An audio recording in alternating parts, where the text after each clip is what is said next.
But she betrayed me. And yes, people, that's what happens in reality TV. So I have her on my phone as Jodis to remind me of the betrayal. Interesting character. But the real nemesis on the show was a girl called Virginia McCary, as I used to call her Vagina Macaroni to her face, or Flip the Burger. She was dubbed, so I was dubbed Dr Botox by the British and Irish tabloids. Sometimes just the bitch of Botox, sometimes just the Botox bitch.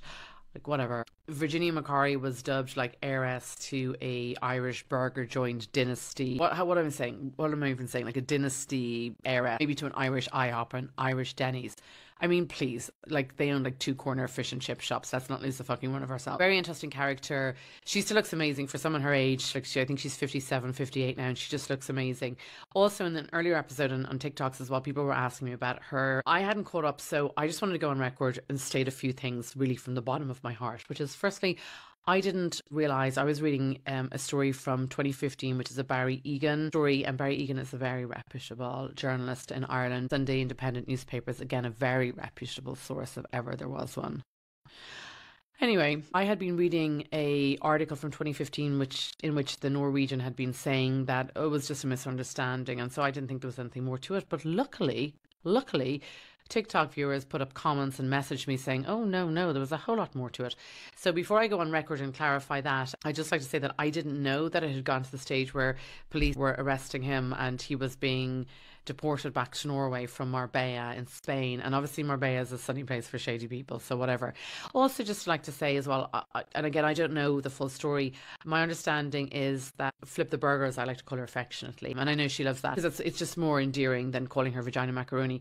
But she was my real nemesis in the show, but super interesting character. Like I said, she looks amazing. She must be like nearly 57 now, and she just looks stunning. So very interesting character. She's lived a really amazing, cool life, to be honest with you. So kudos to her. She also has a bikini line called Miss V. And also, I just want to go on record. Everyone's like, you dubbed her bikini line Miss V. I didn't. All summer long, I've been wearing Miss V bikinis in Quinta do Lago. As soon as I get off the golf course, I pop on a Miss V bikini. So I didn't snub her bikini line, Miss V. All summer long, wearing it in Quinta do Lago. Also down in Malibu before I go to Nobu for sashimi. So like whatever. Also as well, I don't appreciate the comments saying that I didn't congratulate her on her new engagement. In my defense, I was confused as to who she was engaged to. So, but also I did send a massive bouquet of flowers. Yeah, thanks a lot. Now, do I know she got it? No. But I did send it to her last known address. My understanding is they were on the move a lot for the last number of years. But also recently as well, I had an earlier podcast, I totally messed up. So I just want to go on record and say, I'm so sorry.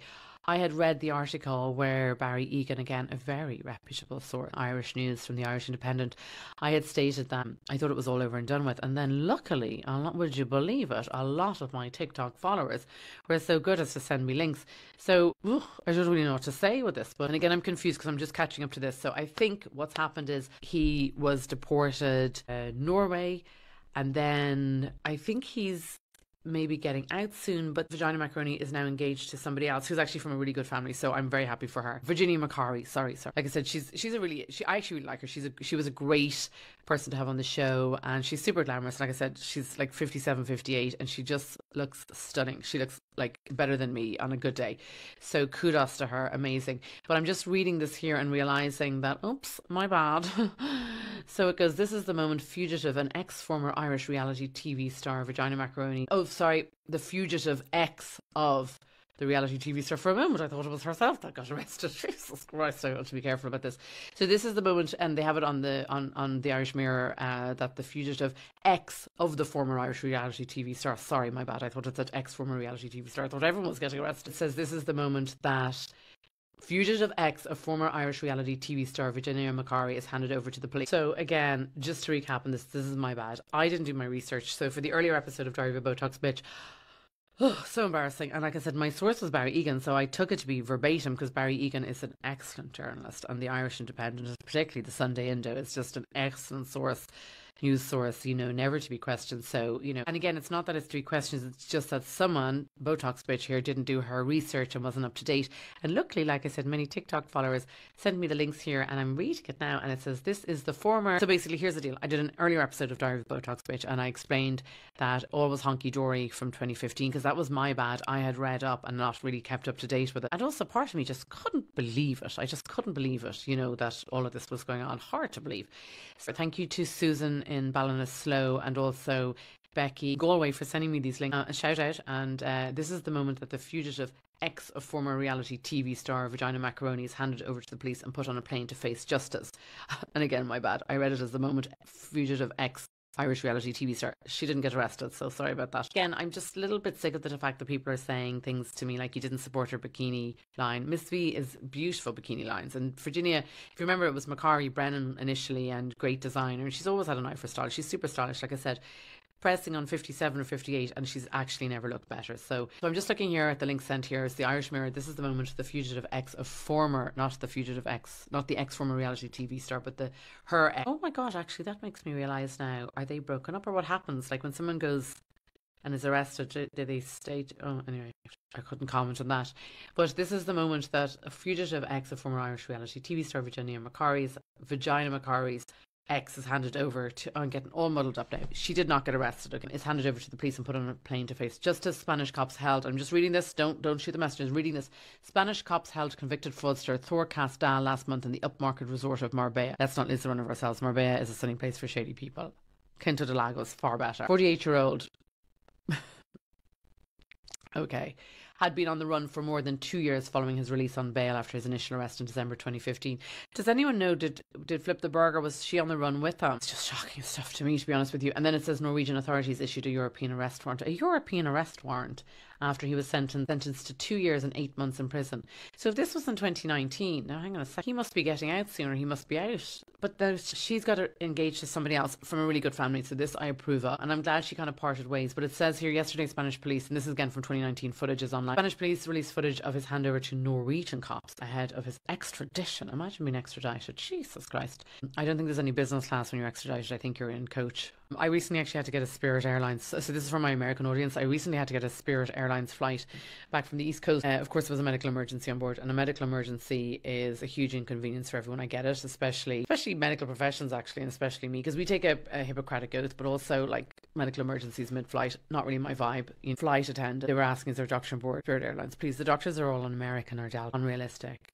Also asking for a nurse on board Spirit Airlines, also unrealistic. Just ask for like a hospital porter or, I don't know, like a dental hygienist or a dental receptionist. Anyway, I'm pretty sure that when he was frog marched to the steps of a plane at Malaga airport, I'm pretty sure he wasn't in business class and was probably in coach. 2 undercover Norwegian cops followed the Spanish office as they led Norwegian away. The officers have handed him over in Malaga, a fugitive on the run from Norwegian justice. But I'm just confused, because if Vagina Macaroni was there with him, was she on the run as well, or is she like accessory to being on the run? Like I said, I don't want any nasty comments, because I did send flowers to her to congratulate her on her engagement, and she's marrying a good guy from a really good family, so this is great and good stability for her. And I did send flowers. Do I know she definitely got them? No, I just sent them to the last known address. Like it even says here, they were on the run. I mean, I just did my best. I mean, on the run. Like what can I do? Anyway, it says the Spanish National Police officers have assigned the Norwegian team until entry of TKD on a plane. What's TKD? Oh, that's his name. Well, he was always very nice to me on set, so I don't know. But again, thank you to everyone for bringing me up to date. I made such a fool of myself in the first episode, vehemently stating that there was no truth to it and whatnot. So sorry about that. Before we finish up the podcast, I just want to answer one question. Somebody had asked me about lip filler and marionette and nasolabial lines. The best thing I would say, and this is a portion of the show that we called Botox, meaning Botox Talks, which I think is kind of cool. So Botox is advice on filler. We only have one question today, and the question is, how do you know if you need filler in your nasolabial? So what I would suggest is getting a mirror and leaning over, and if you see shaded areas, then you know that you probably need a little bit of filler, because it's good to know what you need before you actually go to the clinic, so you're on top of it or whatever, and you're not sold products that, like, just always take the consult and then go away and think about what you want to have done before you have it done. So that's how you would know. If you look into a mirror and you lean over and you see the shadows and the shaded areas, then that's the thing to do. And it's funny actually, if you look at my face, I just had filler here and here and here and here. But curiously, I had some Botox into this little orange peel into my chin here, and because the Botox was just 3 days ago, it hasn't taken yet. So when this will actually cement this area, and it'll be more solid, which will give just generally a more solid jawline. Actually, that's the funny thing. Someone asked me what's the best bang for your Botox buck, and everyone gets it in the face, right? And then some people want to have it along the jawline, which is great because it'll give a really snatched look. But of course, there's always some idiot who wants to have it in the neck, and you've got to be super careful, because if you get Botox in the neck, it'll relax the breathing apparatus. I mean, not always, but it can. And you know, I mean, no panic. You'll be back breathing independently in 3 to 4 months with no intubation. But if you relax your breathing apparatus, you're going to have to be intubated for 3 or 4 months. I mean, I don't want to dramatise the Botox. The point being, don't get Botox